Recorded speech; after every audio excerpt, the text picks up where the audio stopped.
दुसऱ्याचं कशाला मूल्यमापन करताय? कुणीतरी सत्तेत कुणीतरी विरोधात आहे. तुम्ही जे ॲक्सिडेंटली 13 आमदार निवडून आले होते ते तुम्हाला टिकवता आले नाहीत.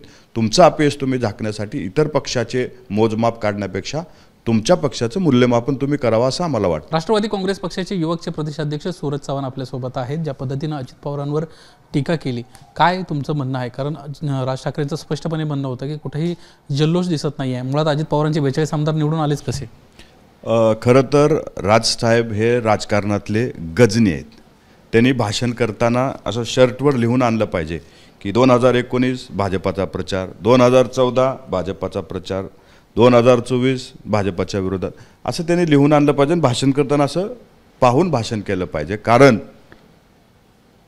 उठ दुपारी घे सुपारी ह्या धोरणावरती काम करणारी मनसेचा कसा निवडून येईल?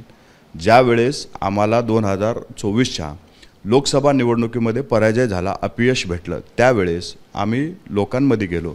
अजितदादा सकाळपासून काम करतात, दुपारी उठत नाहीत. लोकांमध्ये गेलो. जो लोकांचा आमचा अविश्वास लोकांनी आम्हाला दाखवला होता, त्याचा विश्वास मिळवण्याचं आम्ही काम केलं.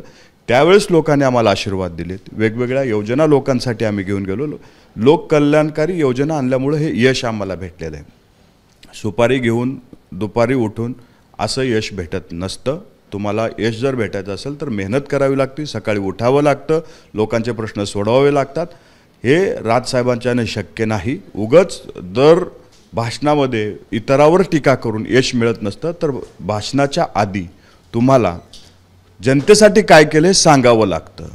तर राजकारणातल्या गजनींनी इतरांवरती बोलण्याच्या आधी आपल्या शर्टावर काय लिहिलं हे वाचून जर बोलले तर मला वाटते पुढच्या वेळी ते बोलताना 10 वेळा विचार करतील. परंतु त्यांना यंत्रणांवर स्पष्टपणे संशय व्यक्त केला. राजू पाटील जे त्यांचे पक्षाचे आमदार होते, त्यांच्या गावात 1400 मतं आहेत आणि तिथं केवळ त्यांना 1 मत पडतं. तर हे शक्य कसं काय? मला वाटते त्यांनी जो आत्मविश्वास गमावला आहे, जो लोकांचा विश्वास गमावला आहे, तो आधी कमावला पाहिजे. असं यंत्रणेवर प्रश्नचिन्ह उपस्थित करायचे, इतर गोष्टीवर प्रश्नचिन्ह उपस्थित करायचं आणि स्वतःचं अपयश झाकायचं त्यांनी बंद करावं. पहिली गोष्ट तरी तुम्हाला अपयश कशामुळं भेटलं आहे ह्याचं तुम्ही आत्मचिंतन करा. तुम्हाला त्याच्यातून यशाचा मार्ग सापडेल. परंतु उगाच दुसऱ्याला आरोप प्रत्यारोप करायचे आणि आपला त्या अपयशातून झाकून जायचं हे त्यांनी बंद करावं.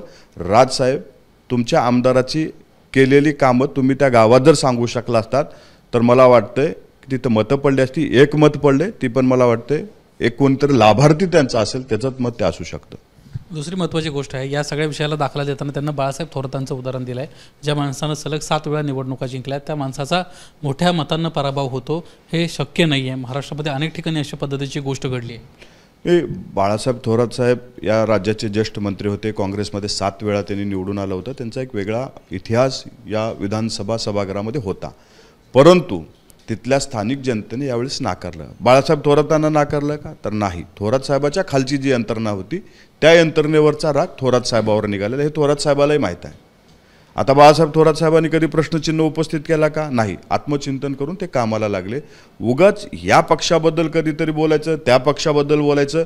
तुम्ही कुठे चुकलात त्याच्यावरती तुम्ही बोला. दुसऱ्याचं कशाला मूल्यमापन करताय? कुणीतरी सत्तेत कुणीतरी विरोधात आहे. तुम्ही जे ॲक्सिडेंटली 13 आमदार निवडून आले होते ते तुम्हाला टिकवता आले नाहीत.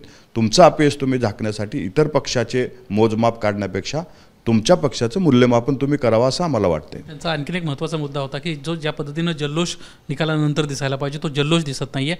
अनेक उमेदवार म्हणतात आपण निवडूनच कसं आलो यावर आपल्यालाच विश्वास बसत नाही. मला वाटतं राजसाहेबाच्या चष्म्याचा नंबर कदाचित वाढलेला असेल म्हणून त्यांना जल्लोष दिसला नसेल. त्यांनी चष्म्याचा नंबर जर बदलला तर मला वाटतं महाराष्ट्रातला जल्लोषही त्यांना दिसला असता. अनेक ठिकाणी जल्लोष झाला आणि आम्ही अपयश मिळालं होतं त्यावेळेस आत्मचिंतन केलं, कामाला लागलो आणि यश मिळाल्याच्यानंतर हुरळून न जाता परत जनतेच्या सेवेमध्ये आम्ही कामाला लागलेलो. हे आमचं ध्येय धोरण आहे की यश असो की अपयश असो जनतेमध्ये जायचं, जनतेचे प्रश्न सोडवायचं, यासाठी आम्ही काम करत असतो.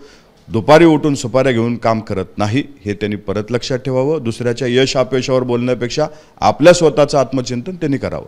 धन्यवाद आमच्याशी बातचीत केल्याबद्दल. एकंदरीतच सूरज चव्हाण यांना राज ठाकरेंना कुठेतरी स्वतः आत्मचिंतन करावं आणि निकालाची कारणमीमांसा करण्यापेक्षा कामाला लागावं अशा पद्धतीचा एक सल्ला दिला आहे. कॅमेरामन प्रशांत मानेसह निलेश बुधावले, एबीपी माझा, मुंबई.